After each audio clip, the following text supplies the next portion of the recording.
एक बार की बात है। एक घने जंगल में एक भेड़िया रहता था। वह बहुत चालाक और धूर्त था।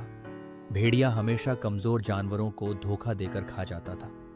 एक दिन वह एक तालाब के पास पहुंचा जहां बहुत सारे मेढक रहते थे। भेड़िया ने सोचा, आज इन मेढकों को धोखा देकर खा लूंगा। भेड़िया ने तालाब के किनारे जाकर जोर से आवाज दी, सभी मेढक सुनो, मैं तुमसे कुछ कहना चाहता हूं। मेढकों ने डरते हुए भेड़िए की ओर देखा और पूछा, क्या बात है भेड़िया भाई? भेड़िया ने मुस्कुराते हुए कहा, मैं अब शाकाहारी हो गया हूं, मैं अब मांस नहीं खाता। मैंने सोचा क्यों न तुम सबके साथ दोस्ती कर लूं। मेढक भेड़िए की बातों में आ गए और खुशी खुशी उसकी बात मान ली।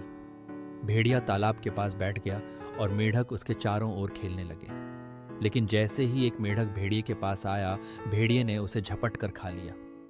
दूसरे मेढक ये देखकर घबरा गए और तुरंत तालाब में कूद गए। उन्होंने भेड़िए से कहा, तुमने हमें धोखा दिया, हम अब कभी तुम्हारे झांसे में नहीं आएंगे। भेड़िया समझ गया कि उसकी चालाकी अब काम नहीं करेगी और शर्मिंदा होकर वहां से चला गया। मेढकों ने सबक लिया कि किसी की मीठी बातों पर तुरंत विश्वास नहीं करना चाहिए। नीति: हर किसी की मीठी बातों पर तुरंत विश्वास नहीं करना चाहिए, क्योंकि उनमें छल हो सकता है। अगर आपको ये कहानी पसंद आई हो तो हमारे चैनल को सब्सक्राइब करें और बेल आइकन दबाएं, ताकि आप और भी ऐसी प्रेरणादायक कहानियां सबसे पहले देख सकें।